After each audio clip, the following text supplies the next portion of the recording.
Ladies and gentlemen, welcome back to the College Football UK podcast brought to you by the AEW Network. I am your host, Fletch, and as always, I am joined by Gary and Sam. And rejoining us after nearly a month off, we have Nick. How are we, gentlemen? All good? Oh, good. Good to have a full house again. Good to see you back, Nick. Thank you very much. Busy away from the pod, it is what it is, but yeah, glad to be back. I see your board has filled up since the last time you were on. That's a lot more colour and a lot more post-its behind you nowadays. I know I keep changing it because I keep changing my mind, but yeah, that's part and parcel of it. So Well, yeah. we're going to have plenty Just, of time. just, Go on, just go another on. 2 months of moving it all around. Tearing it all down, starting again. Tear it down, start again. Well, we've got plenty of time to talk about that over the next few weeks as we build up to the draft, and we're going to have plenty of time to talk about college football later on today. What I do want to ask you though is, have you been watching the incredible sporting spectacle that is the Winter Olympics this week? No. Yes. No, Been watching bits. I've been watching the hockey, the ice hockey. I know you're a big hockey guy. I watched I quite, tried. I tried You've been watching. watching Cool Runnings, haven't you, Mitch? Haven't you? I watched a bit of it, yeah.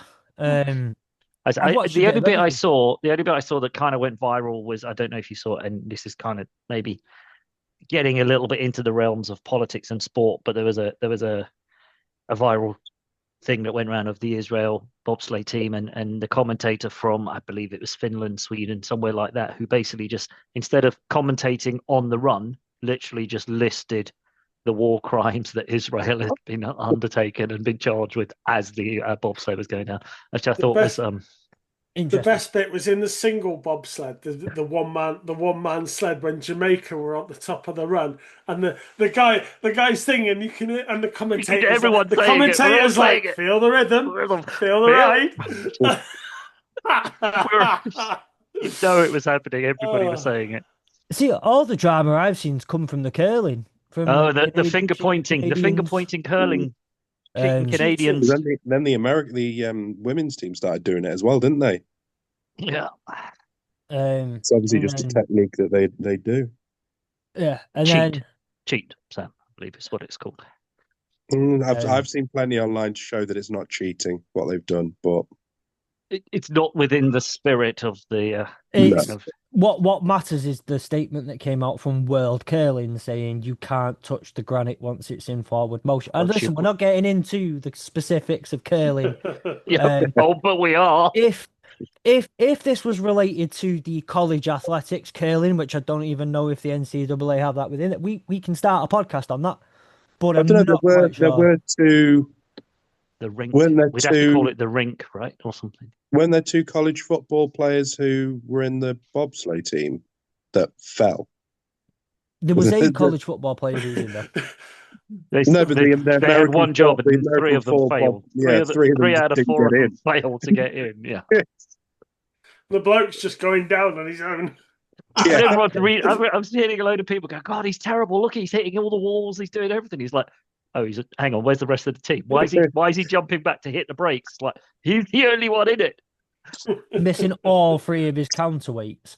Yeah. Mm. Um, no, but it's been fun. And then I watched the Canadians nearly get knocked out by the Czechs earlier today. That was quite fun. And then GB women battering the American women with the wonderful, wonderful shot this morning in the curling. Anyway, um, that's enough of the Winter Olympics. Just wanted to see if everyone was watching it. Today we are here to discuss the recruitment, the 2026 recruitment class. Next week we'll be covering a bit more of the portal, though I'm sure there'll be a bit of crossover as we get into some of the parts of it later on. Before we do that, don't forget you can follow us and the AAW network on social media. Join our free to join Discord server, and you can find all the relevant links and information in the description of this episode if you are on YouTube. They are right below our faces. And if you are on Spotify or Apple or any other audio based platform, they are in the app that you are on. Um, Start off as always, and I'm so happy I get to do this now after a few weeks. Off to Nick's news.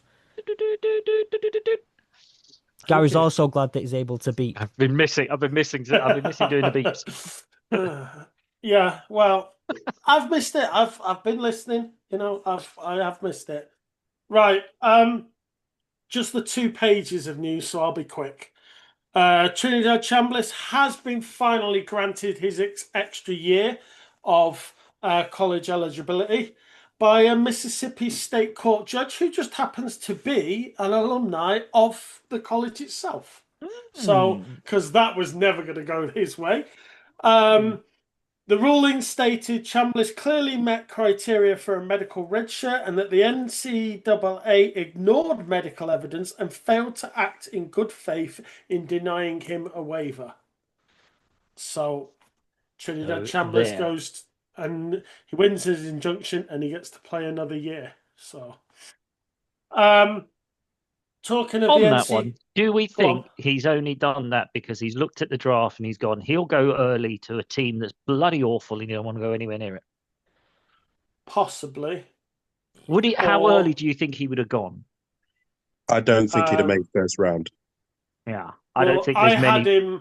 I had him ahead of Ty Simpson, and Ty Simpson's rumored to go end of first, beginning of second. So he might have gone. He might have gone first. I don't think he would. I think I have him as sort of late second.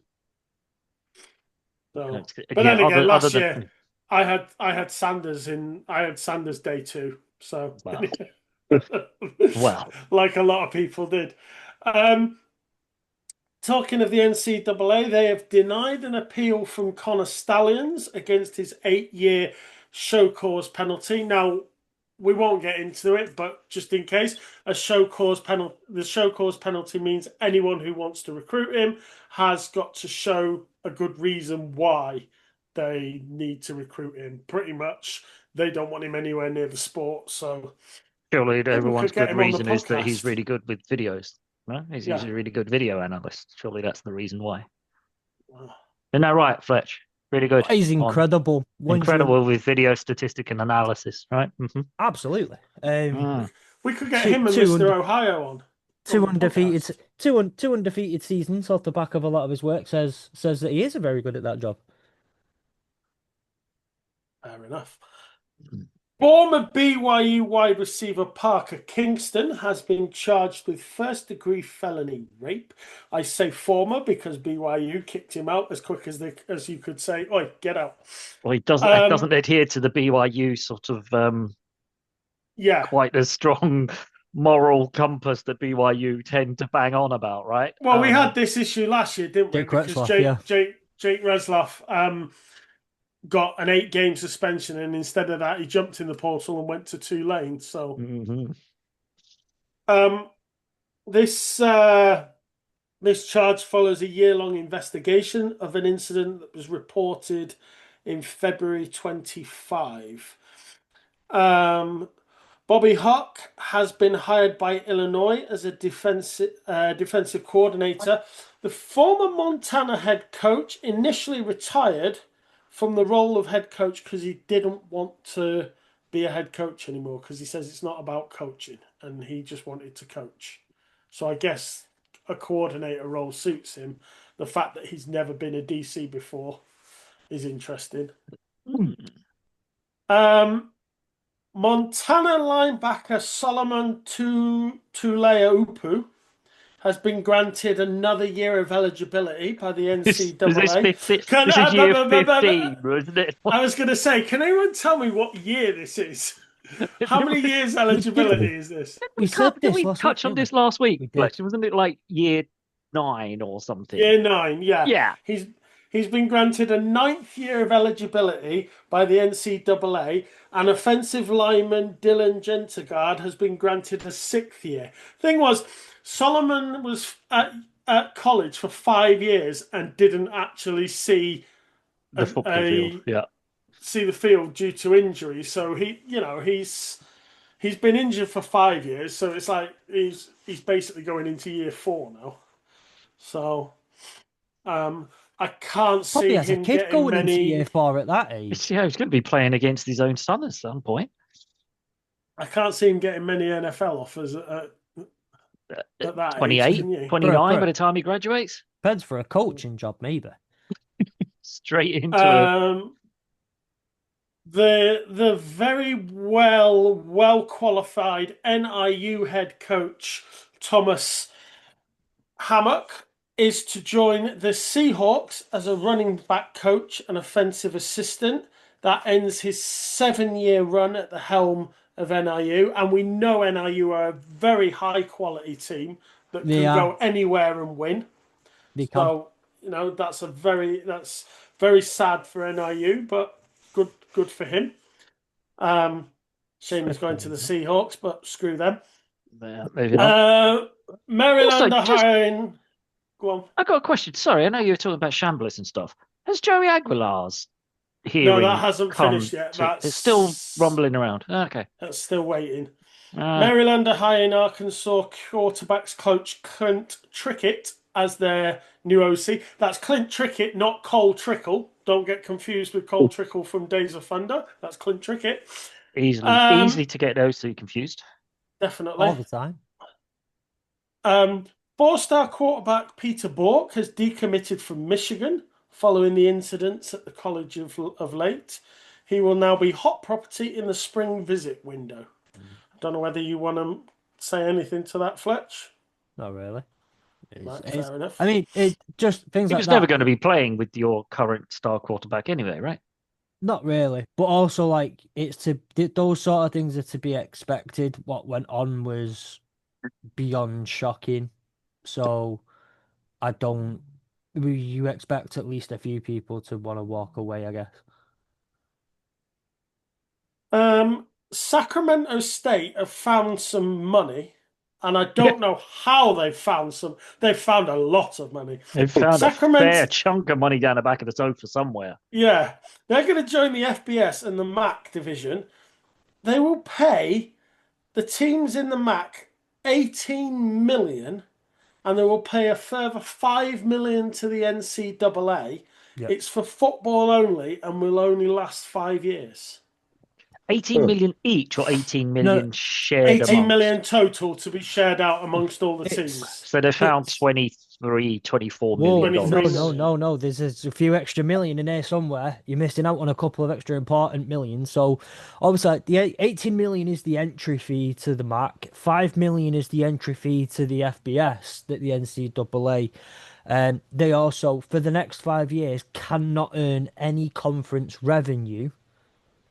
But they've got to So, pay travel costs. and no, they don't have to, but as part of the deal to sweeten it up, they have said that for the next 5 years, they will pay the air travel or the cost of travel for any team that has a road game in Sacramento.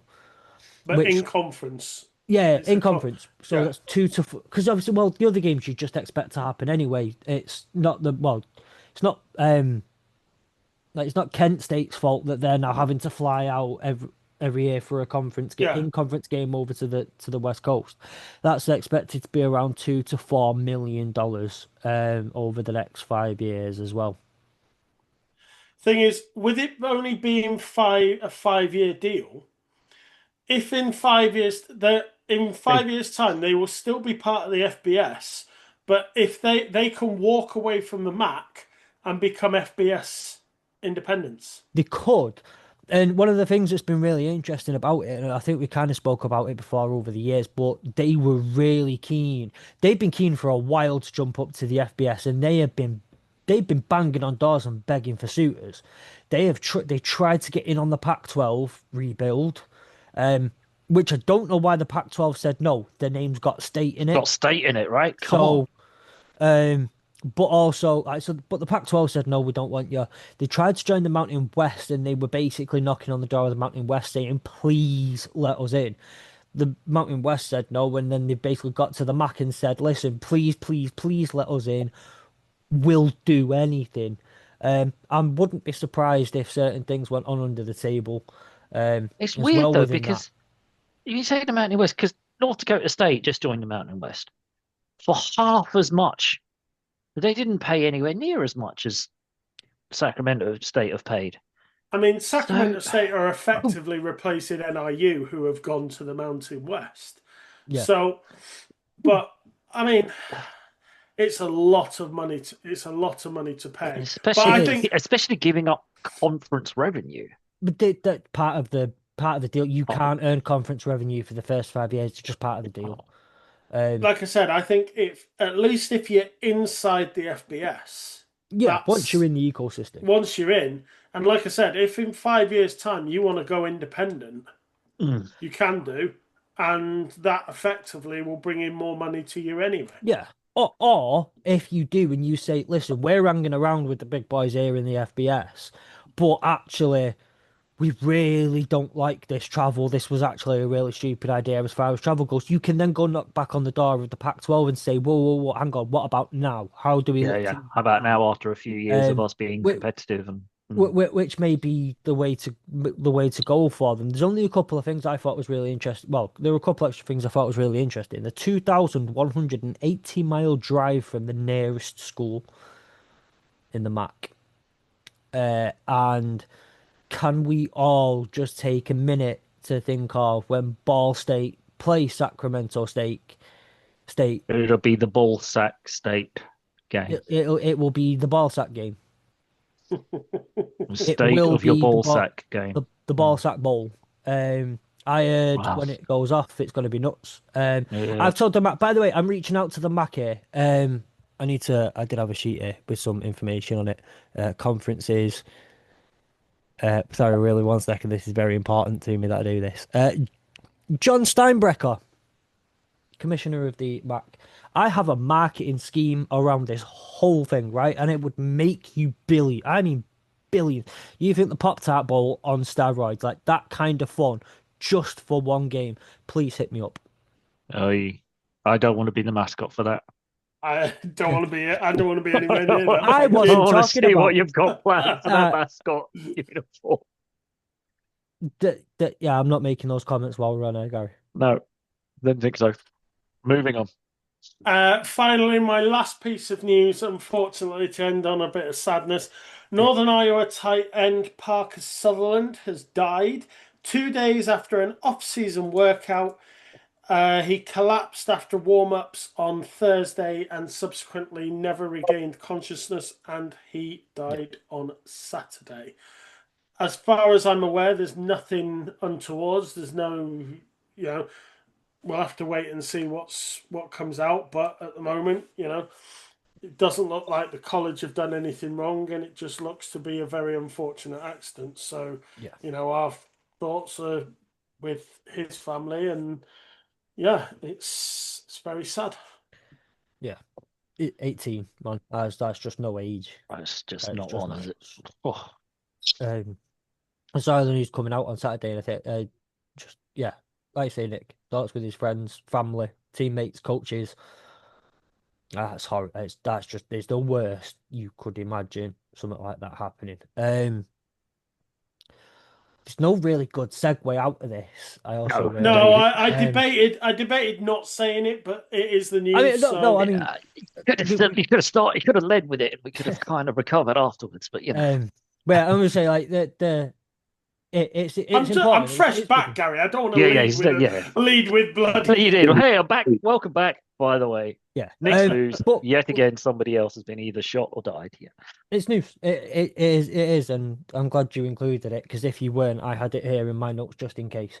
Gary or Sam supplement, Gary's Gazette. Is there anything posted in there that So Nick's not covered? a very thorough and comprehensive Nick's news. Good to have him back.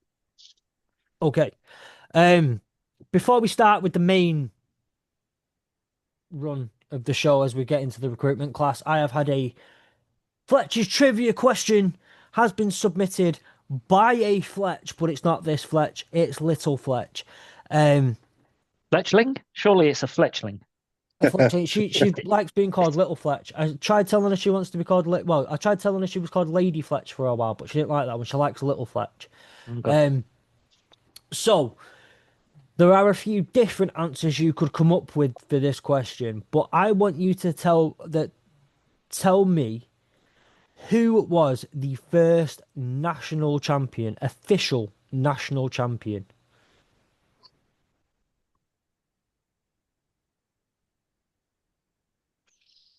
Yale, Harvard. You're going to be way back there, aren't you? Where you're talking. Did they do national champions? Because Yale, Harvard's one of the oldest games, right? It's Rutgers, These, Yale, Harvard. so like the Rutgers and Princeton, they are, you could retrospectively or retroactively name them national champions because they played the only game or the only two games. But officially, no. Okay.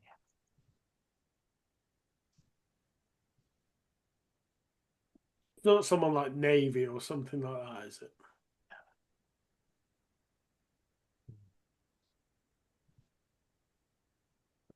Well, think Yeah. of the ways that we've done national championships. Obviously, we've got the college football playoffs now. Before that, we had the BCS era, and we know as far back as certain teams have been claiming national championships. So they're not. They are claimed national champion. When you think about realistically, the claimed national championships because Yeah. it was declared that this was the case. But there isn't a somewhat official answer to this.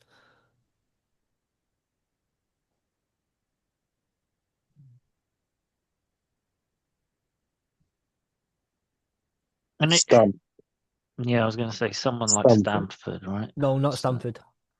Clemson? No, they're not old enough. I've got a feeling it's an old institution, right? It's been around. It's not a newcomer as such. Some of these younger. Oh no, Hmm, it's old. She, it's she be old. old. It's she old. Pitt? No. I'd frozen. Yeah, you Nick, you've frozen there somehow. I'm well aware of that. Yeah. Uh, Keep going.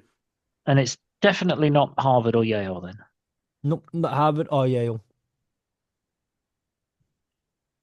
Ooh, who would it be? Not Ole Rutgers. Miss.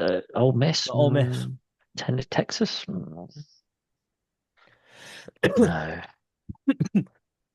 I'll Trying give to you a think of some clue. of the really old like I'll give rivalries. I'll give you a clue. It was in the Mhm. 1930s. 1930s. I was going to think. I was going to think. When did Notre Dame claim their first one? Because they've been around. Why? Actually, well, to be fair, I do think I've slightly got this wrong. Not well, not I've not got it wrong, but officially, you would look at something like the AP poll to have discovered the national champion. Some have claimed national championships from before then, Right. but I'm talking like AP. Oh,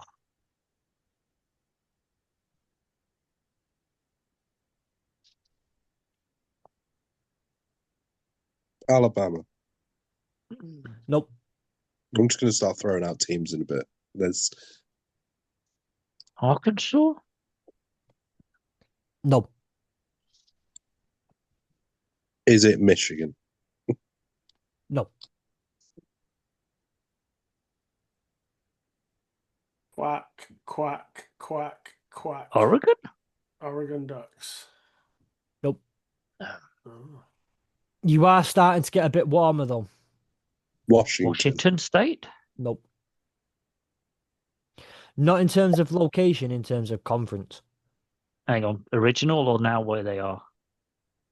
I believe they're one of the original members of this conference. Not newbies. Definitely not newbies then. So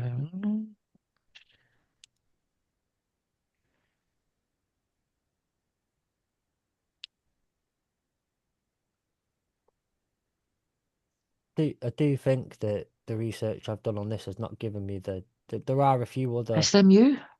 Not SMU, wrong conference. Oh yeah, sorry, you said Oregon.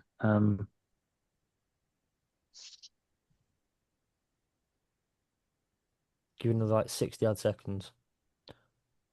Duke. 19. That's all right. Conference. Yeah.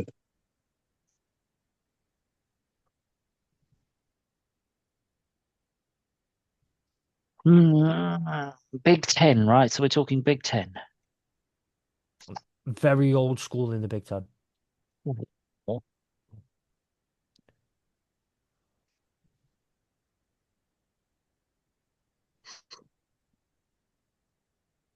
It's not Alabama because they're not in the Big Illinois? Ten.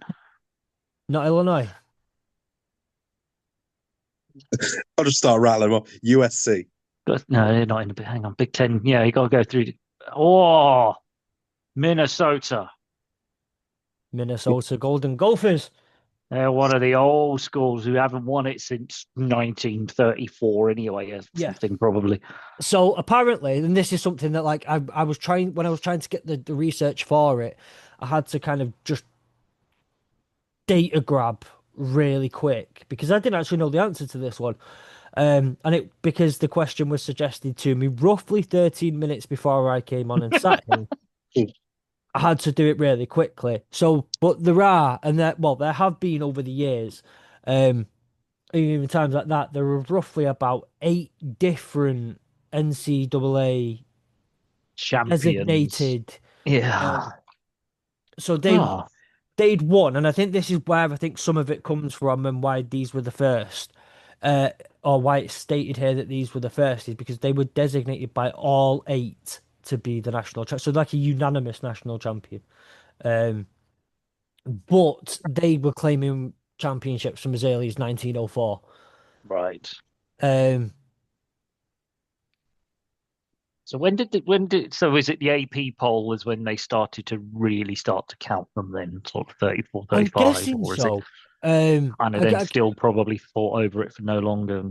Again, I need to look into this a bit more. I need to get some more information on this because the way I'm looking at it now, I'm like, this is a really interesting thing that like I'm stupidly gonna be sat here at 4 a.m. going, this is the rabbit no hole that you're gonna way. disappear down. Yeah. You're gonna come But back next week with like, But so these people dictated both the national championship and what was this about, like the fashion show in Milan as well that they were also part of. And then I'm down that deep dive, and then somehow I'm watching Spice Girls videos at 3 a.m. And it's linked. It's all I happened to mean, have linked. you do that. There's normal.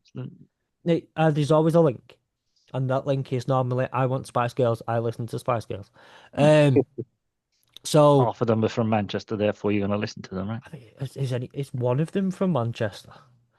I know one of them's a Scouser, so that normally puts me right off. Well, yeah, Mel So B's from. Anyway, we digress.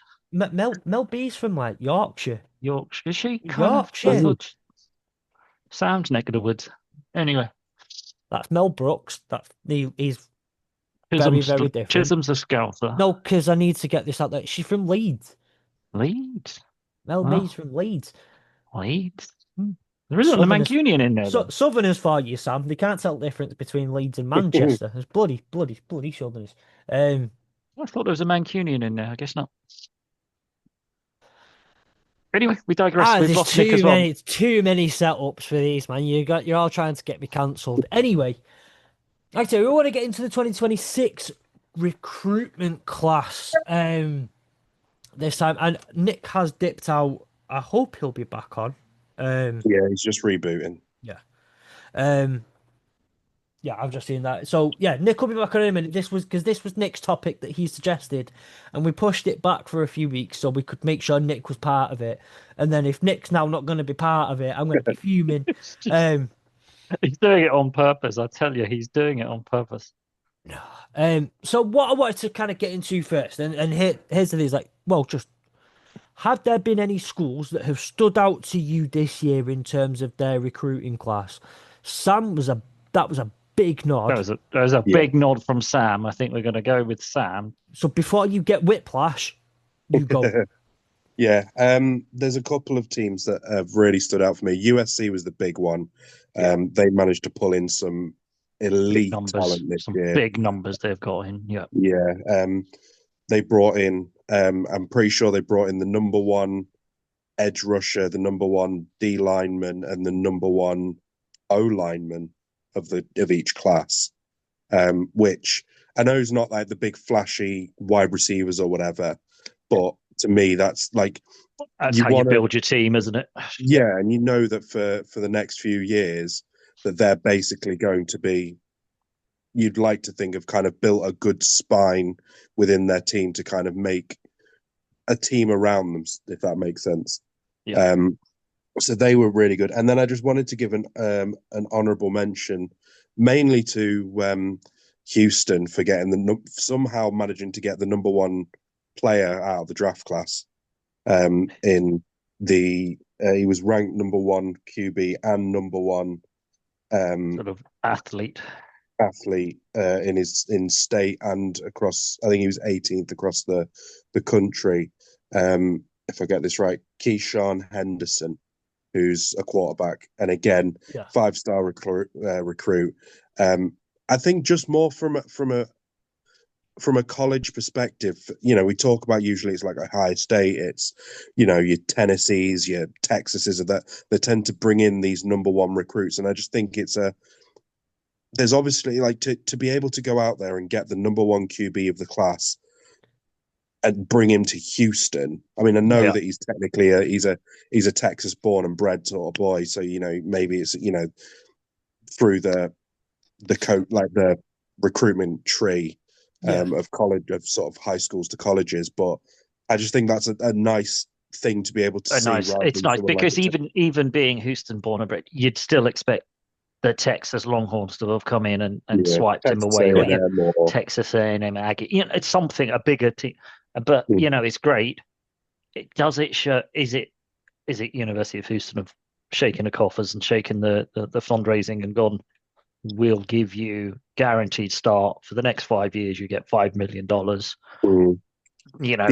It's becoming that is the NIL more of a pull now than. Or is it he's going to play? As you say, because the interesting thing is, I don't think he's actually going to play because they've already they transferred in last year. They transferred in Connor Weigman from Texas A&M, and he had his first year at Houston this year, and he was a 5-star recruit coming out of high school as well. So they're now, he's and going to sit. I think he was ranked behind him, second out of his draft class or something like that. So, you've got two blue chip quarterbacks in that team now, which almost guarantees you the future. Whether that means Weigman's maybe potentially going to look at moving on after this year, maybe goes in the draft or whatever. I think he's technically, this would be his last year, maybe. So it's future proofing, but it's still a massive thing to get, and to be able to say that you have the number 2 QB from what was it, 2024 or whatever it was, to then getting the number 1 for 2026. It's a big thing. Yeah. So those were the 2 schools that really stood out to me. Obviously, there's a lot of other players that they managed to draft in, but those are the ones that I really wanted to mention. No, it's a good pull from Houston. You're right. It's quite something that it's a school like Houston have managed to pull that guy in, the number 1. And, I think they've only committed, not many 5 stars. I think he might be the only 5-star recruit that they've got. But, what a 5-star recruit to get. Obviously, the big names have gone out there. There's, Notre Dame have gone heavy. I think they're pretty decent. Oregon have gone well. It seems that Oregon have got a couple of, quite decent broad spectrum of a couple of those. As far as Miami seems, looking at the rankings and stuff, just about screaming into the top 10 after what they did this season. I would have expected them to have worked a little harder on that. I mean, it's still reasonably early, and who knows with the portals and people in and out and whatnot. But yeah, I would have thought Miami would have worked a bit harder. I'm not in the least bit surprised that Florida State have been heavy on numbers, but not so much on quality in the nicest possible way. They've gone, they've done Moneyball, right? They've got a lot of players who fit a certain thing. They haven't gone. I don't think they've got any 5 stars. They've got a fair few 4 stars and 3s, but they've gone with, hey, we can afford this. You'll fit our scheme, and hopefully we just get bodies in because the rest of them need to get out. I think in the nicest way possible, though. But Florida State have been consistently kicked over the last couple of years now in terms of recruitment and decommits and players going elsewhere in the state, which doesn't help. I don't. Yeah, Obviously, it just it's does kind of not like help a your it's position. an ever decreasing circle, isn't it?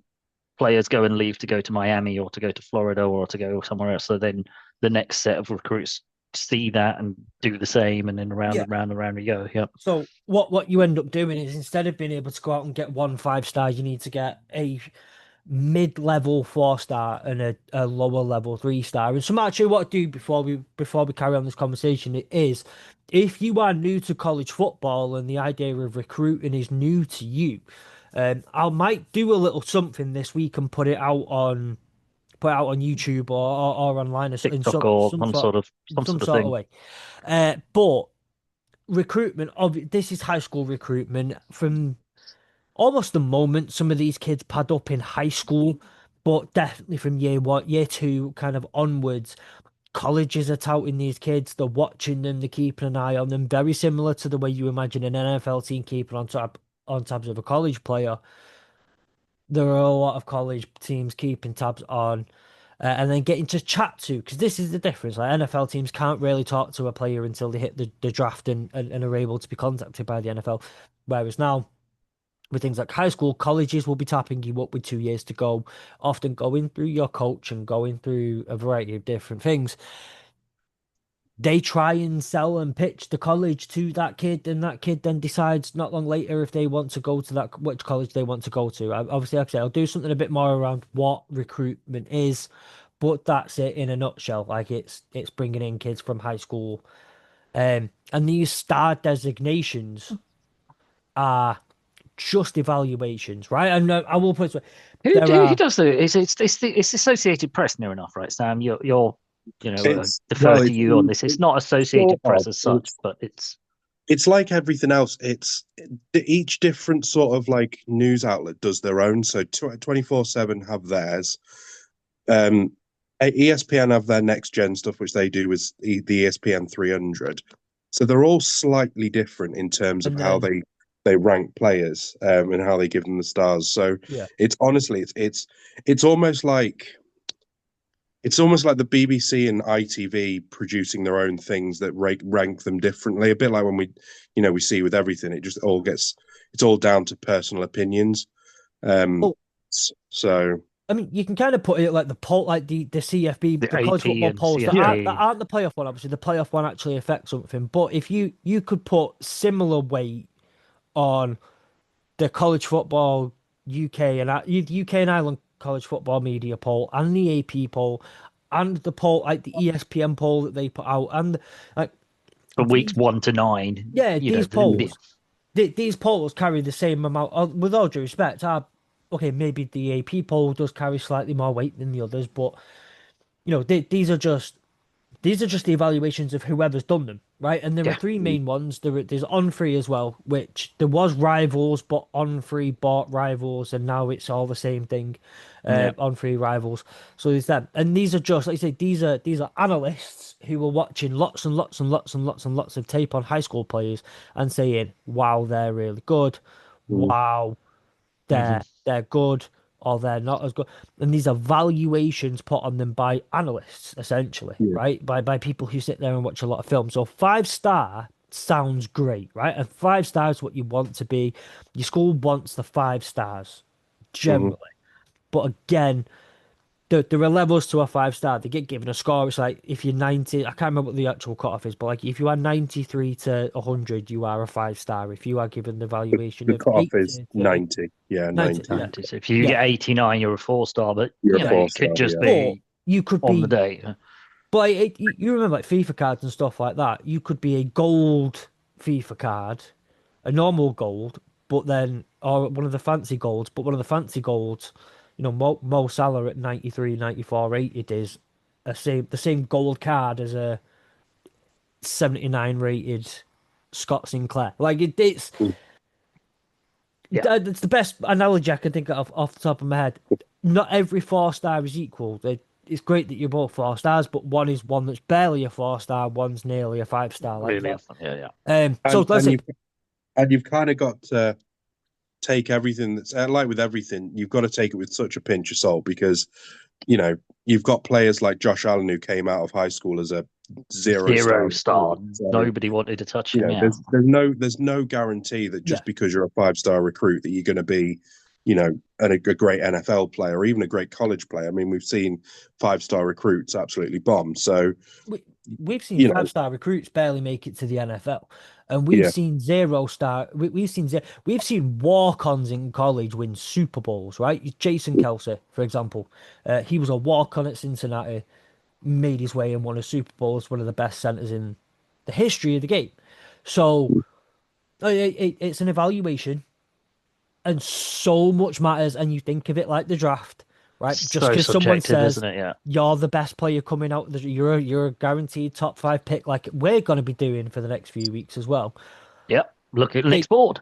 they're going to be out. They could be out the league in 2 years, and then that seventh round pick, that Mister Irrelevant, could be taking your team to a Super Bowl, Gary. Uh, Hmm.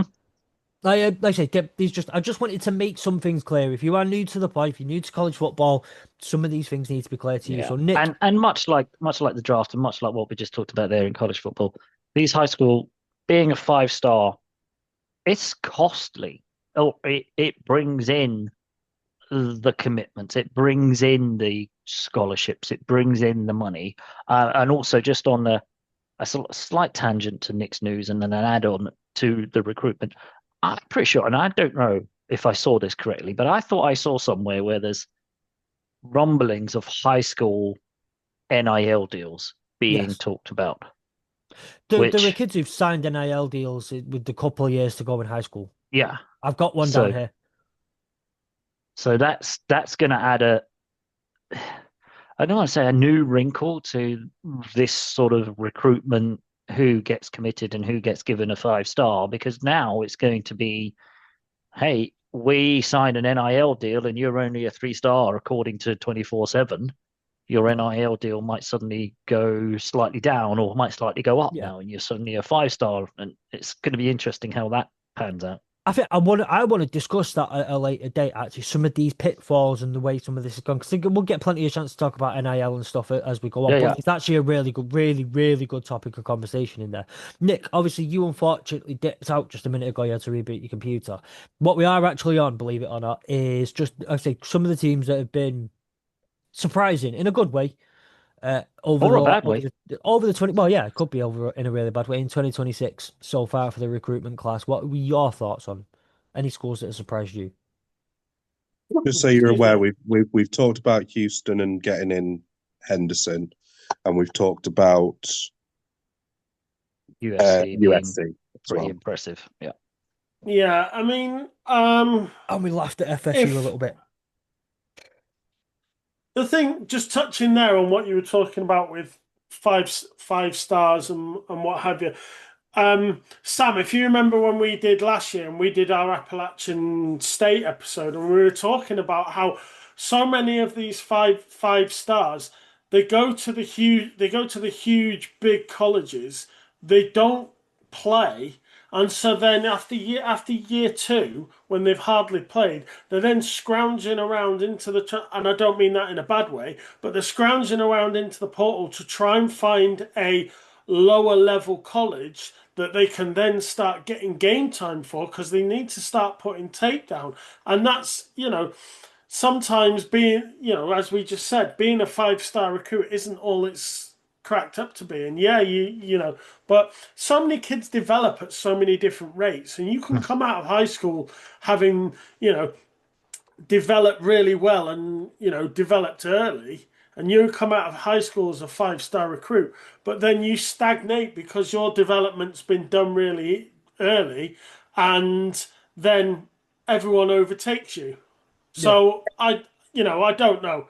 It's hard, but I would say for me, I know we talked about it just before the pod started, but for me, the fact that USC are top of the portal pile, it was surprising enough in itself, because you honestly expect the big colleges to be those guys that are at the top. Yeah. I was surprised, and I mentioned it, I was surprised that Miami are as low as they were considering what they did this year. But we have seemed to lost Nick's video.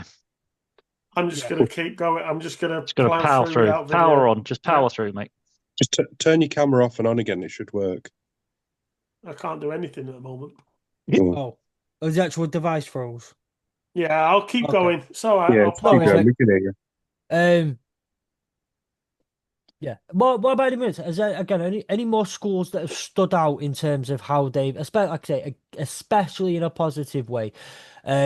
We are used to seeing the likes of USC, who, at the end of the day, one of the things that has been a problem, I think, with USC for a while. And they always do really, really well in terms of recruitment, but California is such a great hotbed for recruitment that USC have sometimes needed to. You sometimes have felt that USC have not stood out in terms of how well they recruit in state, with a lot of kids from California leaving. There's part of the Big Ten pull, I think, slightly over being in the Pac-12 and having a little bit more of that money. But Mm. what I think has been really good is to see that USC have really clamped down on and what they've managed to do as far as getting in local California in-state recruits has been Yeah, really good. it's been really impressive. But I do wonder whether or not it is, in the nicest possible way, it is because they're a bit more flush, because they're in a more Desirable state. a more desirable conference and a more desirable, their economics are a little nicer, and therefore they can offer a bit more to these guys to stay in state, because from the NFL perspective, working and playing in California and the taxes that they get hammered with means that often, the California tax implications of a contract is quite hefty. I think something came out about Brock Purdy, his $52 million a year. He gets 26 of that because the California state tax takes almost $20 million.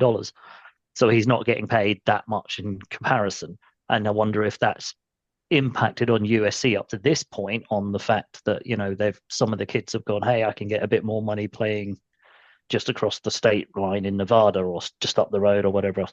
Maybe not. I don't know. But it's good to see that they have tried, or seems to have made a concerted effort to go on and get the local players to stay in state. We kind of knew it would happen when we talked about it earlier in the year, but James Franklin leaving Penn State for Virginia Tech, the amount of commits that Virginia Tech got from Penn State, I think it was like 10 or 11. I think they've got 40 commits at Virginia or something. I saw something insane. Yeah, but they flipped. I think it was like 10 or 11 that they actually flipped, that had already committed to Penn State and ended up flipping to Virginia Tech because they were going there for James Franklin. And that's the sort of thing, we said that at the time, that it might not actually benefit them straight away, but in 18 months, they could be in a really good position. Yeah. And that's another thing that you've seen as well, is it's not just Virginia Tech getting a load from Penn State. You look at Penn State, who've now got a ton from Iowa State. You look at the fact that Michigan ended up taking good for you players from Utah.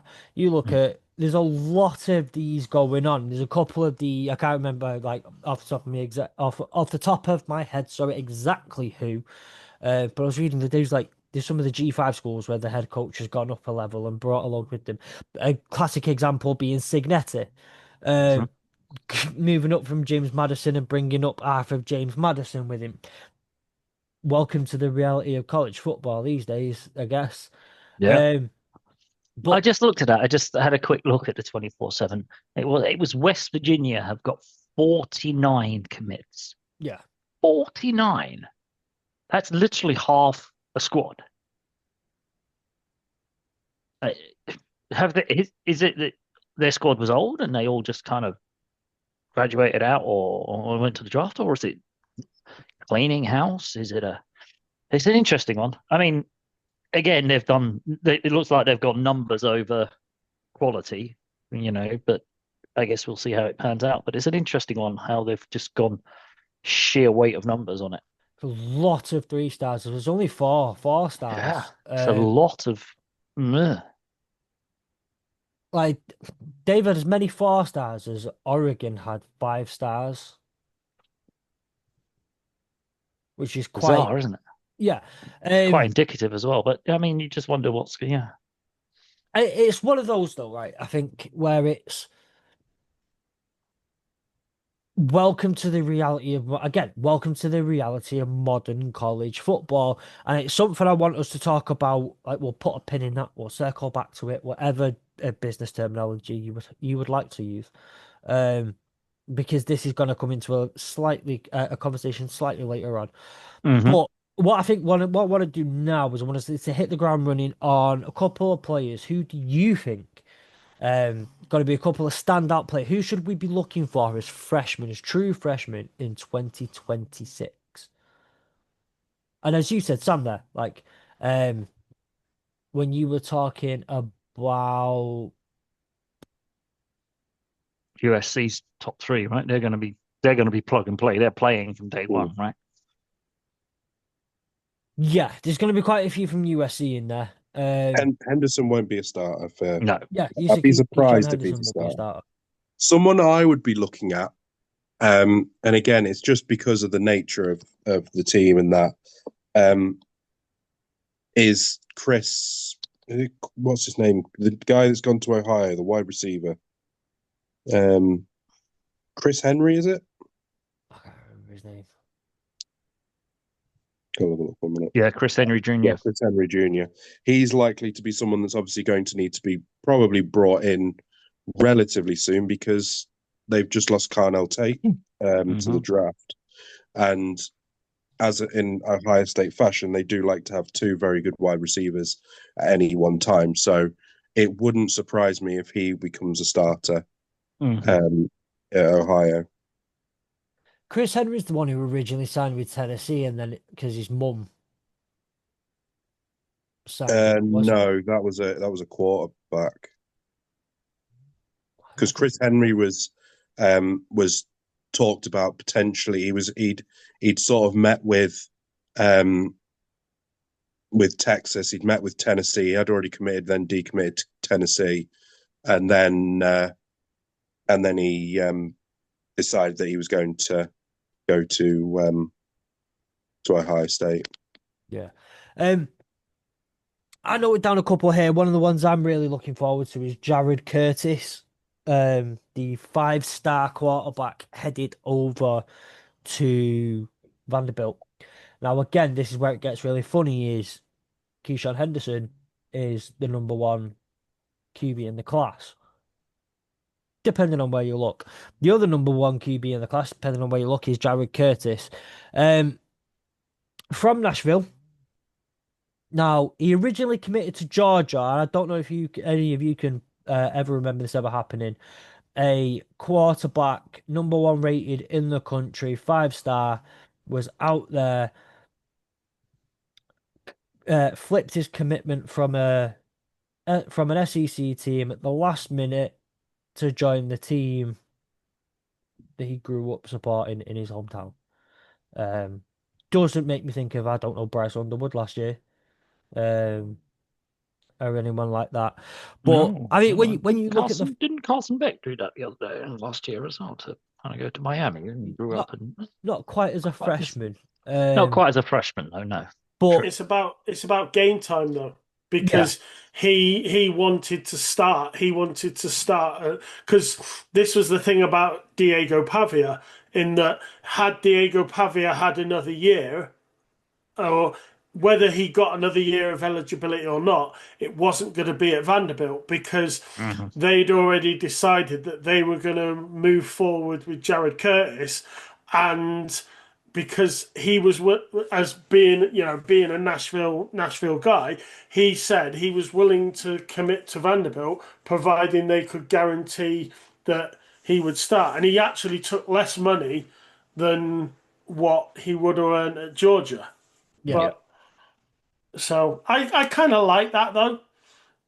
yeah. But as far as doing things like being a day one starter goes, obviously, I said Diego Pavia is gone. They've got a couple of backups, but none of them are really um anything you've got, like anything to shake a stick at, really. So you imagine that he's more than likely going to be the day one starter in Vanderbilt.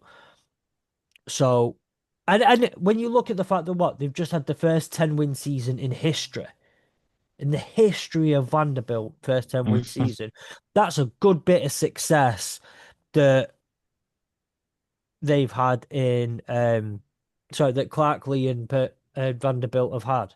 So, Yep. I'd be interested to see again, 5-star quarterback, number one in the country, depending on where you look, see if he can hit the ground running and build on the success that they've had in Tennessee, Nashville. Yeah, I'm interested in just what Franklin's going to do at Virginia Tech with Davion Brown. Projects as a wide receiver, but I reckon he'll move into one of those annoyingly really good tight ends who Franklin will absolutely rinse everybody with.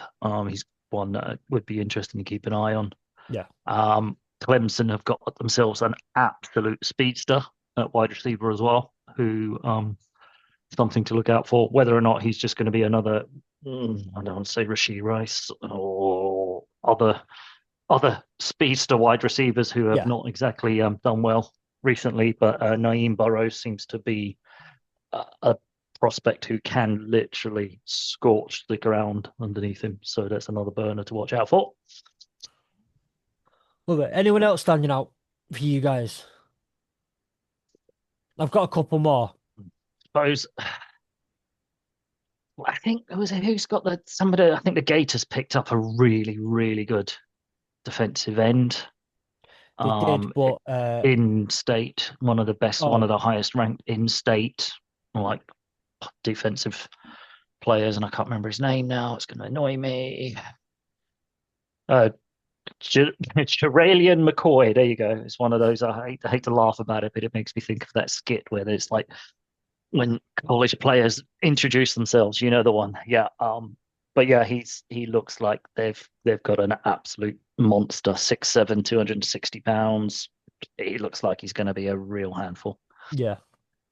One of the other ones I was thinking of was obviously we all watched the national championship. The Miami, that offensive line was generally phenomenal throughout the season. Um, they are losing a combined 4,113 snaps this season of that O-line's production. 4 starters are going to the draft. That's a lot of turnover. Now, normally, that's not normal for most teams to have 4 starters go to the draft at one go. Normally, you've got someone who's you've got your seniors or Couldn't say your how juniors happened who are to us going. last year. Yeah. Oh no, but that's what I'm saying. But it's not. It will happen, but it's not the most. It's Not not the every most single. regular. You don't regularly get a 4 year turnover, do you? You usually No. got a 4 year senior and a couple of Yeah, second years in you've there, got and it a senior and a junior, or maybe even have a couple of seniors or a couple of juniors. One of them, couple of them go to the draft, but you've also got someone who's a sophomore who had a good lot of reps in the first year. They've just started second year, so as one person goes, it's a you've plug got and that play type thing. seniority. Yeah, You've still got some form of seniority on the O line throughout the line. Whereas this year you're going into one, you've got one person staying, and that was someone who well, all 4 of those got over 1,000 snaps. The next best person that's staying is about 600 snaps, 650 snaps. There are a few of the depth pieces who have also headed to the portal, so they've been really thin on the O line. What did get in though in terms of recruitment was 5-star offensive lineman. And again, depending on where you look, number one recruit in the country, definitely number one offensive lineman in the country, Jackson Campbell. Um, we've seen it with what's his name now? Maguire, Maguire. Yeah. Yeah, that one. He was Mario Cristobal was more than happy to throw him into the fire as a freshman and say, you are college ready, go and be college ready. Yep. we'll deal with what we need to. And I think he's shown that he's willing to do it. I absolutely think that Jackson Cantwell is going to be a massive part of this Miami O line, and hopefully he's a good part of that O line as well. Obviously, as a freshman, you got to make mistakes no matter what. But it's going to be fun to see on their run it back Mhm. tour, I guess.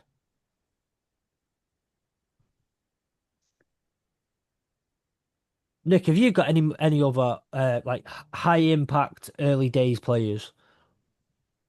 Um, the guy that I quite like that's gone to Texas Tech, Guyton, the Yes. Dominion. He's huge. I mean, he's not huge as in height wise. He's only like just over 6 foot, but he's like 300 pounds, and we've just seen this season that Texas Tech defense, you know, absolutely dominate. And I just think that's more of the same. And they're just going to be a production line now of just huge defensive players, Yeah. that are going to be full of power. And yeah, they're going to set them so, and they're having a huge hit off their defensive line this year with guys going to the draft, and Uh-huh. I don't think they've lost many to the transfer portal, if I remember from what I saw. So again, they're just stacking up big guys nice and early, and you know, bringing the bringing the power and the pain again. Poor BYU. Yeah. And that's an already we know what that defense is gonna be. And adding it's it's nasty. It's nasty work. The other guy I had down, I have a couple noted as like side notes. Um, but my only problem with him was they've also brought in a lot in the portal. And Yeah, I think like he will get like don't get me wrong, he will get reps this year. There is no doubt about it. But as far as being a true impact day one starter, I'm just like there are other guys on that line who are going to be wrecking balls that will allow him to maybe be a rotational piece or maybe allow him to not need to be a true impact day one, if that makes sense. yeah. Something I did notice when I was going through team by team. And this is again something that we touched on um, Oh, yeah. last year. I noticed that Belichick's got like 40 committals. Most of them are Some four good star. ones. Some Yeah, good most ones of as them are well. four-star Yeah. guys. But he's really sort of nailed down some players. And we said this. It wasn't the 2025 season that you were going to see the best of Belichick, because the recruitment and everything had already happened. So he was Yeah. just fighting. He was playing with what he had.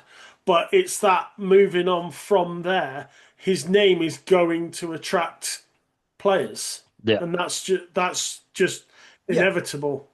I would say at the end of the day, and you think as well, like a lot of these parents who have influence on their kids who are transferring, like these parents these days were kids or slightly older than kids when the Patriots era started, right?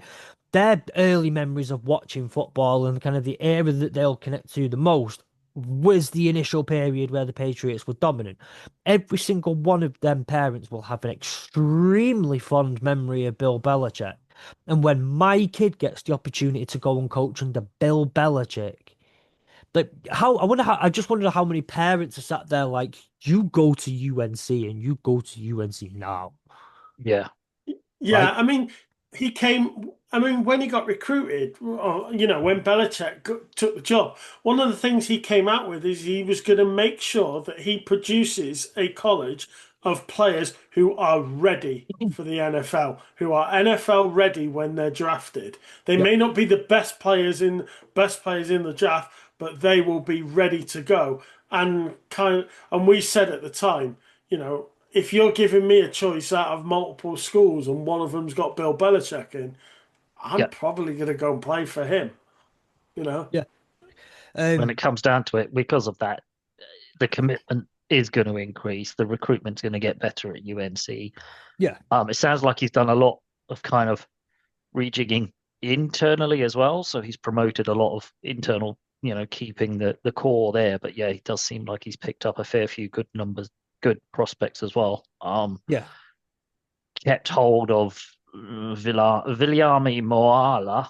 Some of these Samoan names are going to kill us as they hit the NFL. Yeah. He's going to be No, a no, no, real no, no, handful. no, no, no. Gary, they're gonna kill everybody. All of Yeah, our friends who were only into the NFL, and they're trying to, and we've got these names down pat because for the next 3 years we've got practice on these names. practice on these names, and they're going to hit the draft, and When everyone's going to be like, when Ian Rappaport is he's going to be 2 days calling us before up. the draft is talking about him on NFL Network and can't get the name right, and we'll go, oh, we practiced this 3 years ago, my friend. We've had this for Sorry. three By the years. way, Ian, his name is Moa.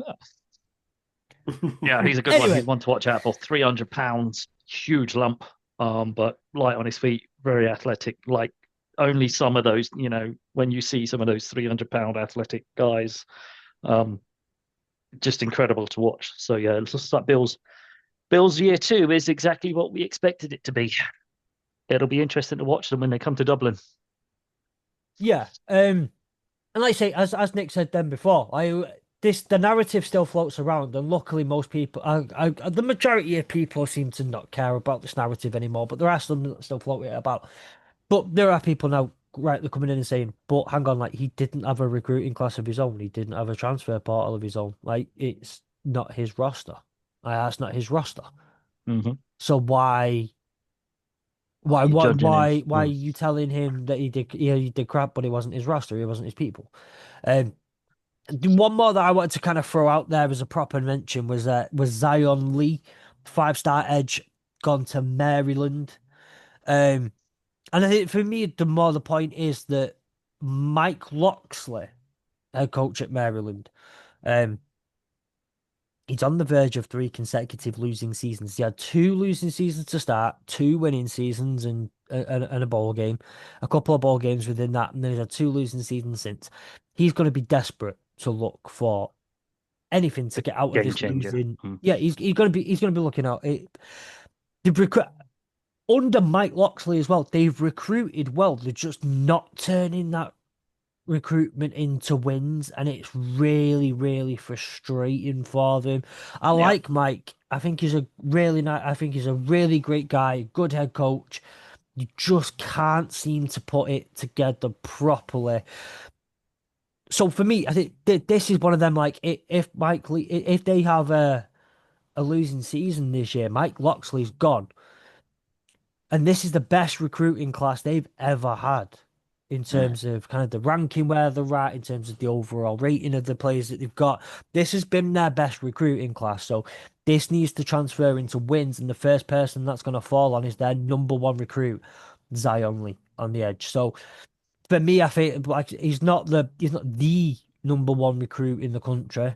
He's not the player that's going to light everybody up that you would think of necessarily straight away, but he's someone who not just will come in and make an immediate impact, but I think for his head coach and for everything Almost else, has to. he has to. Yeah, and it's interesting though, isn't it? Because you look at these. Sometimes you look at these recruitment classes and you're looking at 27. Because normally you kind of go, come in, learn the ropes, learn what it's like about college, maybe sit behind a starter, maybe and then move into your next season when you've done your redshirt freshman, and then you can come in and start playing. But as you say, some of these high 5-star top recruits are going to have to come in and just go, you're big enough, you're ugly enough, you're playing, you're good enough, in you go, because we need you to do something for us. Yeah. Anyone else you want to throw out there really quick before we move on to the next part of the episode? There is one name I want to mention, but it's not a proper. No, okay, I'll go with one No. more. I did want to shout out because, well, why wouldn't I? Savion Highter. I was wondering if you would bring him up. Well, we lose. Michigan lost Justice Haynes to the transfer portal. He left. We retained Jordan Marshall. So you're not losing too much in terms of running back production. You still have a high producing running back, but Savion Heiter is a 5-star recruit and he has the ability to be a 4-down back. I don't think he's a true immediate day one full on impact player because you've got Jordan Marshall, right? But I'm excited to see how he's utilized this year. I'm excited to see how he hits the ground running because he has true breakout. Very few. He truly has the ability to be a breakaway running back, all 4 downs, and is a home run player. So it'd be interesting to see how well they utilize him and how gets used under the Kyle Whittingham scheme, which is based on punching you in the face and doing that first. It's very similar to, I think, the way Dan Campbell likes to run the Lions. It's going to be a punch you in the mouth first, and then we'll do what we want to do with you elsewhere. And then obviously having Bryce Underwood in year 2 with his legs would be really interesting to see how that works and that relationship goes. Just before we move on, I just wanted Yeah. to make a mention, because why wouldn't I? We're talking about college football, got to mention Texas, There we obviously. go. I just wanted to mention Richard Wesley, the defensive end 5-star recruit that we got, because obviously one of the big things that we've always sort of been fairly good on is having a good D line. Colin Simmons didn't have his best year last year, but was still very good. And the guy Richard Wesley's 6'5", 250-pound defensive end. Now it's possible he could potentially start, depending on how we line up. But even as someone who's potentially will redshirt the first year, he's an ideal replacement for Colin Simmons, who is likely to go in the draft for 2027. So it's good to see again, sort of like future proofing your defensive end position going forward. That's the thing with Texas, because I know we'll talk about transfer portal next week, but Yeah. they've had a really good few weeks because they've had a great transfer portal. They've kept players back who haven't gone to the draft. Gooseby, for example. And then they're scoring some top recruits as well. Sarkisian is really building himself a powerhouse down there, and I think he's gonna be very fortunate to have a very well stacked roster for quite a few years. Yeah, and I think it's with obviously Arch in his second year, and we'll I think most of the good things that we did were more transfer portal based than they were necessarily recruiting. Although we did do well in recruiting, which as a top college in Texas, you would expect that anyway. But yeah, I think that next week will be sort of where I'll be massively glazing Texas a lot more, because they made some fantastic moves in the portal.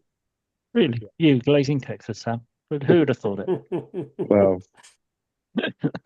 Also on the recruiting class, right? And I'm sure it's early, and I'm sure we haven't had a chance to. But who's got the best name so far? Because let's be honest, there were some great names in college football last year, and there's a few of them are still around. So who's got one of the better names? I have no idea. I have no answer to this as of yet. But there's got to be a great name out there somewhere. Legend. Emmanuel Iheanacho.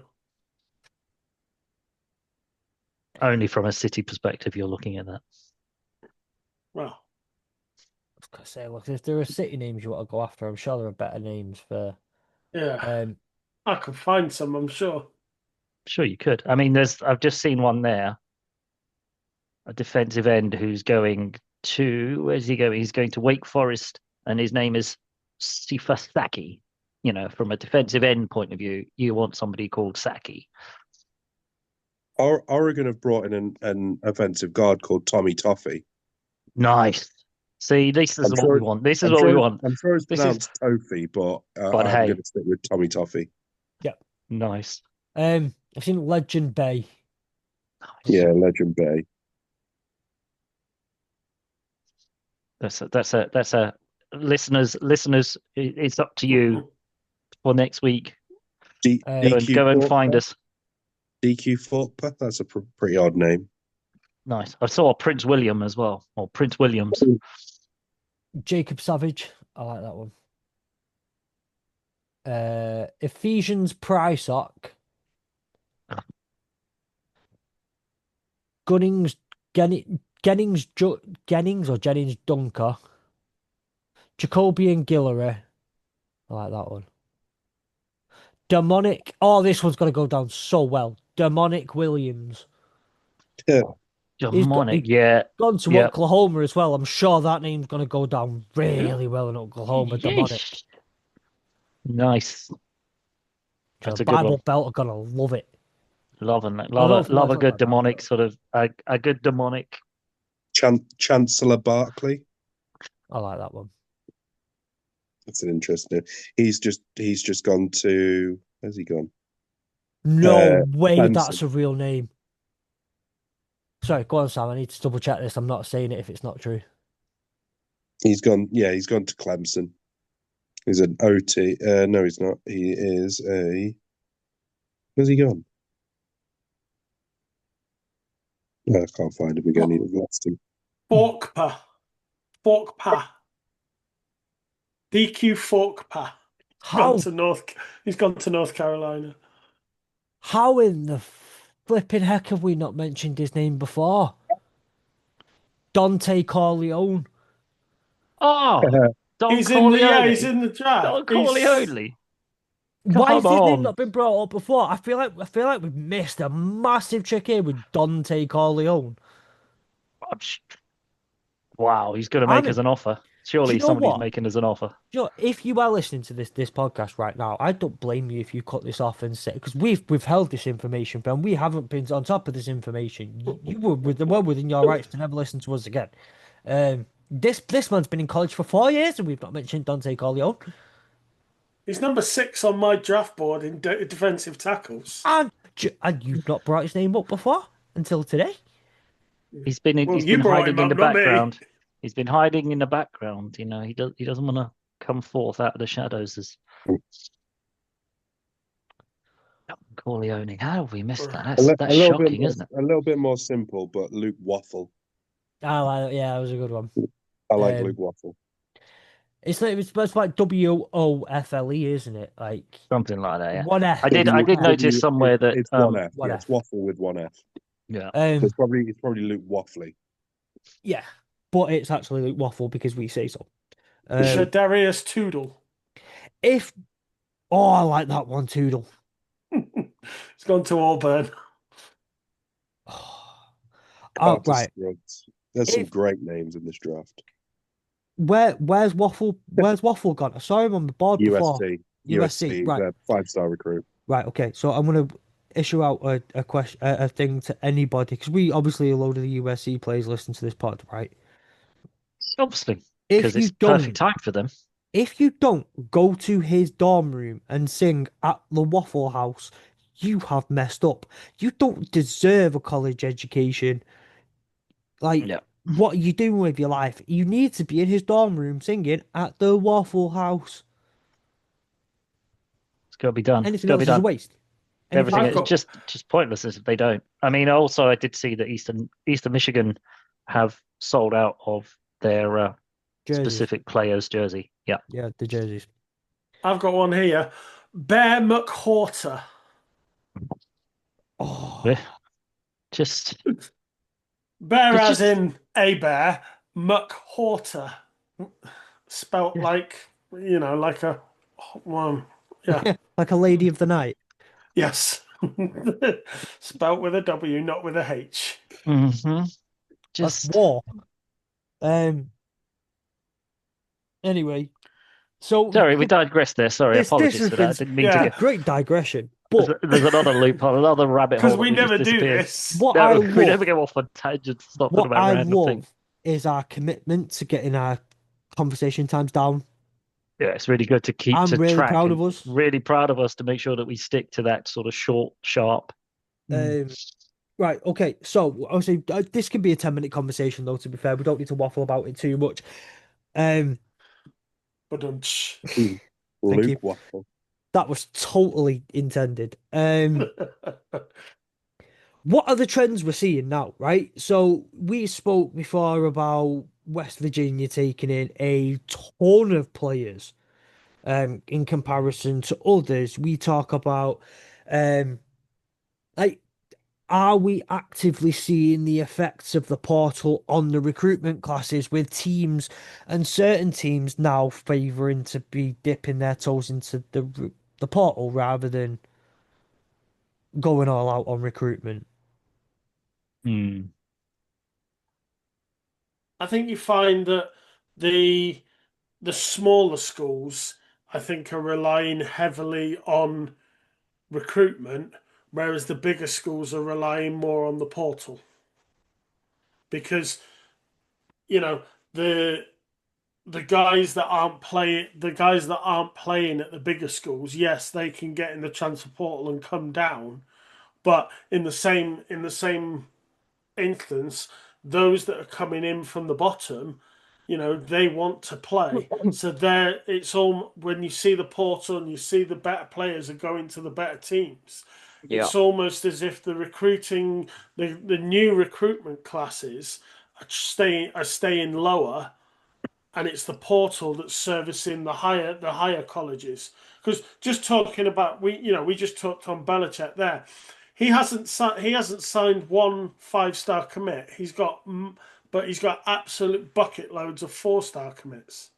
You Yeah. know, and so I think you're probably going to see that trend continue over the period, that it's the smaller schools that will rely heavily on the new recruiting class, and it's the bigger schools that will use the Sort of transfer cherry pick portal. almost touch it. Yeah. And I think you're right. I think it'll end up being almost, I want to say it, but it'll almost be like a feeder in the bigger schools will still, you know, do recruitment or local areas, big names and whatever else. But I do wonder if some of the group of six, the smaller schools kind of go, oh, we're out of the portal. We can't really compete with the bigger schools in terms of NIL monies and whatever else. So we'll focus on finding these gems that will come through, and then when they hit the portal or when they go off, and then they go off and sign.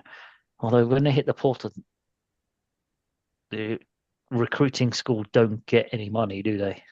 No, it's not like It's not like a our signing football bonus. over Yeah, here. Yeah, No but transfer like fee. on our football over here, if you recruit somebody to your academy and you train them and you make them better, and then a big team comes along, they have to huge pay. They have to pay a fee finder's fee, that if you is like, isn't it? yeah Almost in a that way, is yeah. set by the Or federation. like Brighton have done in the last, Yeah, 5, 6 years, gone out, found absolute so maybe gems of South that's Americans and stuff. Maybe maybe it's that's something that the NCAA or whoever could look at, that rewarding these lesser This schools for developing yeah. developing talent. this has to be done. This has to be done with whatever regulations come in with, and so it might start with a salary cap, something like that. It's got to be the smart decision, but you're gonna have to compensate somehow to the Some of G5 these smaller if you're schools that just gonna have them as a feeder school. yeah. Um, And it will eventually go that way, even if it's not meant to. That's what will happen because those G5 schools can't compete in the portal with the NIL budgets. So they will recruit and they will find some of these good players that maybe slip through some of the bigger schools because they're already focused on portal, but they have 1, 2 good seasons in the G6 or whatever, and they go, he's pretty good. We'll have him in our team. And then how does compensation work? How does how does it filter through some of that money lower down? I think you're right. There will have to be a redistribution of funds in whatever way possible, much like we just talked about a transfer fee as such, that it doesn't just go to the player and the agent. Some of it goes to Toledo or whoever it happens in North yeah, Dakota State, whoever it is who's recruited them out and brought them on. Yeah.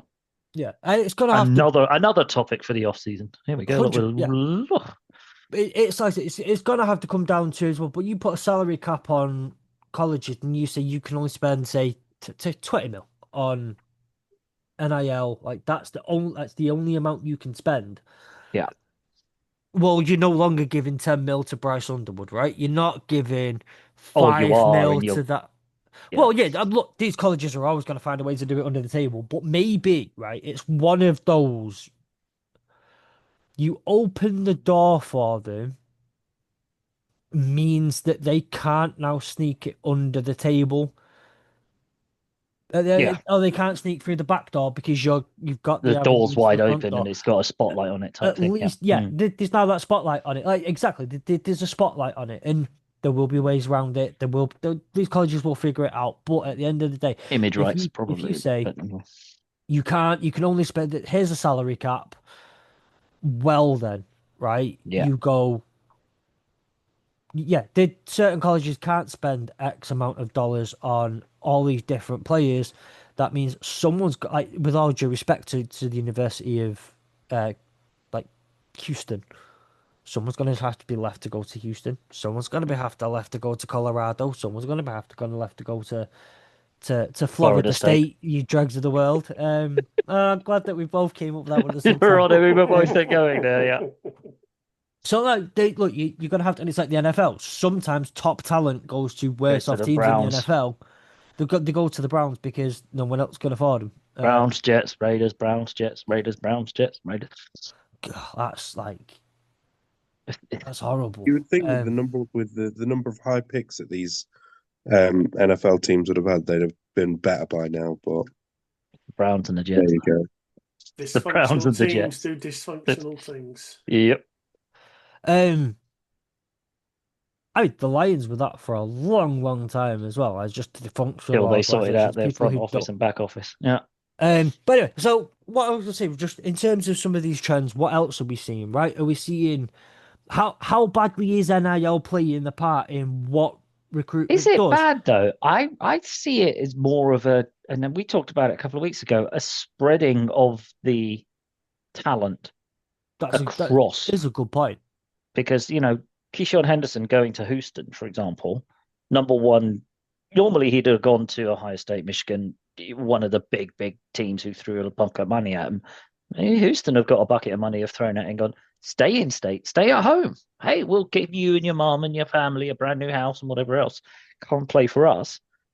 Is this a sign that, the talent will spread out and we'll end up just getting more better players playing at more different places? Yeah, Therefore, the actual level of the game will increase because all the teams will get an uplift in talent rather than just the big top 10, 12, 15 teams who always get the best talent. Maybe talent goes further spread, and therefore teams like Houston and teams like UNC and teams like, who are on the cusp of being in that talk start to kind of knock on the door and go, hey, we've got a good team because we've actually got some decent players who are willing to come here because we've got a bit of money to throw around. I think right. the other thing is, as more players stay in college football at the Yeah. top Yeah, because of the NIL money, like we talked at the very beginning about Trinidad Chambliss, the more players that stay in college football for that extra year and stay at the top, there are less spaces at the top. And we go back to Jared Curtis, who wants to play and has gone and signed for Vanderbilt because they've guaranteed him a starting spot. So as more and more good players stay in college at the top, there's less spaces to play. Players want to play because you've only got a narrow window, 9 years. so they're having to come down a level or down. Down and I, sideways or across or whatever. and so effectively, it may take a while, it may take a decade, but you're effectively, in theory, the longer the top players stay in college, the more the smaller schools are going to gain quality for the players that there isn't room for. Yep. yeah. What I'm also going to throw out there though is the question of, I think this is the last thing I want to mention before we go. one of the complaints of college football is the flipping of commitments, right? Especially so late on in the window and just before signing day. That's been a huge problem. And look, it's always happened. There have always been players who've decommitted or flipped Change their schools at the mind last or minute had and some, changed their mind. yeah, This has always happened. It's just, it feels like, or it looks like at times it's happening at a much larger scale with more players, more high profile players, especially.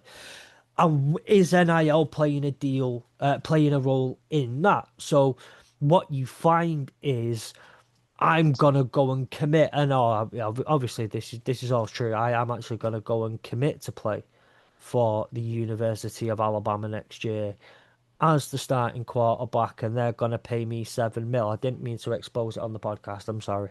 Um, but the more you play about with that, as someone from Manchester, I'm waiting for the University of Salford. The closer we get, then they can run in at the end and go, please, we're desperate, we want to take him. The University of Salford coming and offer me 8 million. Like yeah, I wouldn't take that for the University of Salford, like, but um, I'm talking 8 figures for the University of Salford. But these schools been able to come in and offer this amount of money, especially very late on, influencing more and more players flipping commitments at the last minute. yeah. I And think I think Nil is just playing too much of a part in that because then it's not just necessarily the the players who are yeah, down to the players. It's down to their family as well. I mean, Legend Bay is a perfect example where he wanted to join Ohio because of whatever reason. But was it Tennessee offered a much bigger nil deal, and his and uncle because he slash was cousin, 17, whatever it was, where or was his yeah, mum? was Because he was 17, his mum basically said, "I'm not signing you. I'm not signing the intent to join Ohio. You go into Tennessee because basically we're going to get more money out of it." Um, that was the big hoo-ha this year with that, and in the end, he's going to go to Ohio because when he turned 18, he decommitted and joined Ohio. And it wouldn't surprise me if you see a lot of this where they commit early and then when the season's over and everyone's decided what they want to do or how much money they're going to be bringing in through nil, with all the sponsorships and all of that, they then look at players that had basically decided that, they were almost 50-50 and have then poached them again afterwards to say, we have a bit more money now. Do you want to come join us? And I think that's what's happening in a lot of cases. And I think I mean, I've always thought that if you committed to somewhere, you've got to stick to it. But, I think yeah. we see a lot of the time that it's I down mean, to that's they commit yeah, to a coach rather than they necessarily commit to a college. well, And I then mean, you the think coach about it. leaves and 10 then they go years ago, somewhere else. you never if you were at one college, you played at that college, right? It's only since the transfer portal and whatever else, it's all changing and it has to catch up. But you're right. I think those players who are on the cusp or on those colleges shake the back of the sofa, shake the donors, shake some of those, and suddenly find a bit of extra and go, oh, we can match what they've offered you. Do you want to come back and recommit to us? It is going to be a problem. There does have to be, as we talked about, moving the scheduling around, moving the portal around when the portal opens and all that sort of stuff. There has to almost be you have to commit to this by this date. And once you have said that's it, that is it. Because And that's got to be, hard and fast, and there can't be any sort of leeway either way on that front. It's almost like you say you're committed to LSU, you're going to LSU. Doesn't matter if Texas come in and offer to double your NIL. You've already said you're playing at LSU. I LSU have mean, started that's the printing your thing. jerseys, that kind of stuff. You've got your verbal commitments, And got your and you visits and all can, that sort of stuff, yeah, right? And and your verbal commitments you can take with a pinch of salt and what have you. Mm. But once National Signing Day comes and you actually sign your intent, letter of intent, if you like, there's only put the there's cap only on in your so, video or whatever it is. Yeah. but certain rules exist to allow you to decommit after you've signed your letter of intent. Now, it goes back to what we said in the news about Peter Bork decommitting from Michigan. One of the rules is if after you've signed your letter of intent, there is a change at head coach level, you are allowed to decommit your letter of intent and go elsewhere.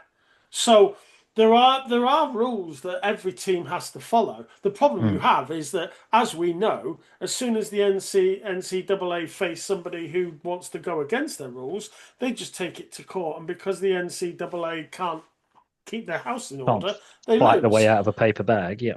Yeah. So, I mean, like, again, referring it back to the example we used earlier, Peter Bork can decommit after he signed his letter of intent because Michigan have fired Sharon Moore, and he's allowed to go wherever. So, you know, I think maybe is it worth moving National Signing Day and moving it earlier so that teams have a better idea of But then what they've you'd got do that as earlier. a, yeah, I guess. But then if coaches move through the playoffs and get poached or whatever else, then again it's back to the you committed to Yeah, this college thinking this coach was going to be here. They've had a good run in the Natty and now they've just been poached. Do you still want to? It's an I interesting think one, this isn't is the it? problem is that there's so many players that commit to a coach and a system rather than necessarily committing to a college nowadays. Yeah. And that's the big difference is that, you know, so many players will sign for a, say for example, will have chosen um, Thingy Ole Franklin, Miss James for Franklin whatever or reason. whatever. Yeah, And yeah, James and will have Franklin at then Penn, and now he's like, oh, he's over there. I want to go. I'm going to go with him. How would you get away from that? What would the impact on? I mean, it's potentially early enough, but is it also? Yeah, it's I mean, I another mean one of that those. comes from a bigger conversation to how realistically with the college schedule should go, and I know that we want to essentially look at that in yeah. the off season anyway. So Yeah, Look, we'll it's stick a an pin in this one as well. We're doing really well today of making up no, we're off-season not. conversations. No, we're not. I have lost so many pins that I wanted to use today, and now they're rolling on all these ideas. You're at a completely Uh, different pinboard. I'm gonna have to buy a new pin board soon. Um, but I think that's a really interesting point of conversation. I was like, when you commit to a man, right? You commit to the man, and part of me gets it, right? We spoke about Bill Belichick Mhm. and the influence that he has and the pulling power that he has, um, both on and off the field, apparently. What you got parents and all that sort of stuff. Like, there we go. Thank you, Nick. cool. you're welcome. But the kind of pulling power that a coach has and the ability to draw and be a leader of men and all that sort of stuff. Um, I get why players get attached to a certain kind of coach. That's the person who's right for my for me to learn to be a leader, for me to develop. That's the person who gets me. But you Or that's also, the like you person who said, promised that I'd play for 3 years, and they've got a system and they're going to build it around me, etc., etc. I think what's the wildest thing out of it all is you look at how little Michigan lost after Sharon Moore got fired, right? I think that says a lot about Sharon Moore as a person. Now, from everything that I'd seen and heard and whatnot, it was there were more players ready to leave the door if Sharon Moore said he was staying than Yeah, players who were ready to go when Sharon Moore said he would leave. People, you get all the promises and whatnot given to you in house, right? And they offer you the world when they give you a visit. You turn up on Monday and you start training, and all of a sudden you realize, okay, my coach is a bit of a dick here, right? yeah, Like it was one of those, like he's not what you thought he was on a visit. No one really liked him, and I think it's not often you see a coach go like that, especially in disgrace, and most players just kind of go, okay, now I want to stay. yeah. Now he's Now I'm gone, signing. Now I'm committing. Yeah, yeah. Oh no, it wasn't even that. It was just a lot of players went, "Oh no, I'm not leaving now. I was gonna jump in the portal. I quite like the idea of just not him being here." A few did. Obviously, that's going to be the case. It's always the case, but a lot less players did than say when James Franklin left, or yeah, when Matt Campbell moved on, or when when so and so moved on. A lot of less players did it. But I do think there's a lot of merit, and I absolutely agree to the whole. You sign up for a school. And what you're signing up to as well is a tradition and a history and a certain thing that's beyond you, right? That's beyond yeah, any man. It's beyond any woman. It's beyond any family member of yours. There's an thing entirely it's entirely separate to that you sign up for. And this is where it starts to come into the whole, well, what are you these days? Because right now it should be you are going to college and you get to play football. Yep, Now it's you're going to play football and you have to do some somewhere. classes while you're And there. somewhere, and you get to wear some uniform at some point. Yeah. As one college athlete I saw a reel of the other day said, why we do things like underwater basket weaving. That's our course, is underwater basket weaving, because you just have to do something while you're there. But you are there to play football, right? You're there to play Or as football, Carson Beck said, he graduated 2 years ago and he hasn't been to class since.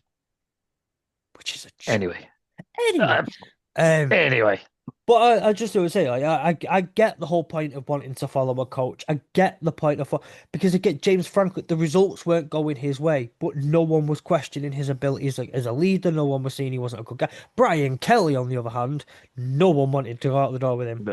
yeah, see you, Brian. Don't let the door hit you on the way I out. get another example of players like not enough players left after Brian Kelly left because no one wanted him around when they got there. And you realise who they So are as a person. so let's set. So just out of curiosity, right? Who every school in Fletch's case, every school but Michigan. In Gary's case, every school but Florida State. Right. You know, Sam, every school but Texas. Right, every school wants you. You're going to go and sign for a college. Yeah. What are you looking for? What's most important to you? Because to Guaranteed me, play It's a time. great question. yeah, to me, I would look at guaranteed playing, actual, playing day Snaps. one sort of thing. And me personally, I don't think I'm not built for a warm weather climate. So I wouldn't want to go and play in Florida, and I'd rather stay in the north and stay north of the wall. You are a true I'm a Northern man. northerner, True you Northerner. know. You want to go play in Michigan. You want to play in the snow up there, don't you? Yeah, I'll play at Michigan, Ohio, Pennsylvania. Take that nice sweeping line. I just think yes, the most important thing would be to play, but the second thing for me would be I want to be comfortable, and I would not be comfortable in a tropical climate. Mm. I suppose, yeah, for me, it would be like you'd want to be. I mean, if you're going at it from we're a student, we're an athlete student rather than a student athlete, right? You're going to be I'd be looking at, are you guaranteeing me playing time starting or at least battling for starting position? You don't want to walk in and with a sense of entitlement of you're going to be the starter, but we're going to put you in and you're going to fight for your number one jersey. But I suppose the backup, because we've talked about the football pyramid and stuff like that. If you're lucky enough to get to this level of the pyramid, the chances of getting out of college and getting to the NFL are pretty slim. You'd possibly want a backup of, hey, at least this school does reasonably good education as well, whereby a degree from the University of, you know, Basket weaving. Yeah, wherever, the University of Basket Weaving. I love that one. yeah, University of Underwater Basket Weaving versus a degree from the University of Michigan or the University of. It's going to stand you a lot better going forward, and obviously most of this will be business or whatever. Most of these guys do an MBA and whatever else in. But again, like you said about 4 and 5 star recruits, there's differences between what a 4 star recruit is. You could be the bottom of the barrel guy coming out of college with a college degree, or you could be coming out of college with a college degree. You've played football, you haven't quite made the NFL, but you're also coming out with a degree that's actually worth the paper it's written on as well. What about you, Sam? The most possible money that's possible. Because at the end of the day, there's no guarantee you're going to get into the NFL. So you want to set yourself in a Life is position short. where, You've got 4 years, right? You want to get. So for me, it would be, and I'd also probably be looking at somewhere like Florida because they have great golf courses. At least you can go and enjoy yourself. So NIL deal, golf course, nice. See, I'm looking at places like BYU is out the question. Not going there. TCU? No. What about TCU? What about TCU? You're sat there thinking, oh, that one part of the honor code. I'm thinking, no, the other like 10 parts are worse for me. Like the no, I'm not saying think about I want a beer. I don't care. Like I want a beer. I want to be able to have a smoke if I want to have a smoke. I want to be able to, do other things in I want to be able to enjoy life. I don't want to be Mormon. I want to enjoy life. That's it. By the way, I've got pissed off a few Mormons there. I'm sorry. Yeah, there goes. Watch our numbers plummet now. Yeah, because TCU and BYU, we are so TCU and popular. BYU listeners have just left in droves. Yeah, we are so popular within the Mormon community as well. I'm so sorry for letting our loyal fans down. But yeah, universities like TCU, for example, probably not for me. I'm looking at like what's that kind of culture like, and if it's not quite for me, I don't think it will work. So yeah, BYU, TCU, things like that, it just don't seem right for me as a cultural fit. You're looking Arizona at like State then for you. Arizona State would be a good one, to be fair. But I'd be okay in the hot climates. I'm too Northern English to feel comfortable in a southern climate properly. But also, I reckon I could survive it and get if I got used to it after a while. I'd get there. But I Certainly wouldn't. I don't think, in the nicest possible way, I don't think any of us are looking at Harvard and Yale, right? what I was about to say, obviously Harvard is one of the ones I was thinking of, but thanks. They don't have a great football program. We're not looking at Ivy League. Let's put it this way. Right? No, but I think actually Arizona State's a great one. How many times have we spoke about Kenny Dillingham, right? How many times have we spoke about a great leader of men to play a good brand of football and he churns NFL talent? And it's a good culture fit. And it's a great culture fit. And it's nice weather. It's a nice place. I think somewhere like Arizona State would be I would love to go somewhere like Arizona State. I think you'd be very, very lucky to go somewhere like that. So, I mean, and from what I'm aware as well, it is relatively, or at least somewhat good academically. So I think it's interesting. Out of the four of us, you can see there's all sorts of different reasons just from us four. So imagine that these kids who are coming out of high school have all of these choices and all of these things to weigh up. So as you say, Sam, it's a shame that some of them get led by auntie, mum, dad, uncle, who just goes, get the bag now. Doesn't matter. Don't care what you want. We're taking the bag. One of us my mum's already waited. Yeah. Only one of us chased the money. Well, my mum just called me to tell me who I'm picking, so your mum's just said, you're going here and you do as you're told. Like, mum, it isn't real. It was a question from Nick. I was just curious. I just, when we were talking, I just and also, wondered. it depends on what uniforms they wear because you got to look good when you're playing, right? Yeah, I can just about tolerate that level of red. Yeah, just about get away with it. Cool. Yeah, right. So appreciate it. By the way, next week we're going to be covering the transfer portal. We've covered a good bit of it here today with a lot of side quests that we went on. There was a lot of side quests. But it's a great episode. Really, really enjoyed it. Like I say, we'll be back next week to cover the transfer portal. Got a couple episodes planned in March. We should have some things coming around for the NFL draft as well, starting March. And if you are still around, I appreciate it. But also, I was going to try and get a project going this year, right? It just didn't work out. But I've got an idea for something to do in 2027. And I might look for an extra hand with it. So if you want to be part of it, let me know. So intriguing. Anyway. Yeah, so I say go follow us on the socials and go check my episode with the Sickos Committee that came out on Sunday. Great hour and a half chat with the commish. I absolutely loved every single minute of it. Brilliant, brilliant people. Go check that out. We will see you next week for another episode of College Football UK.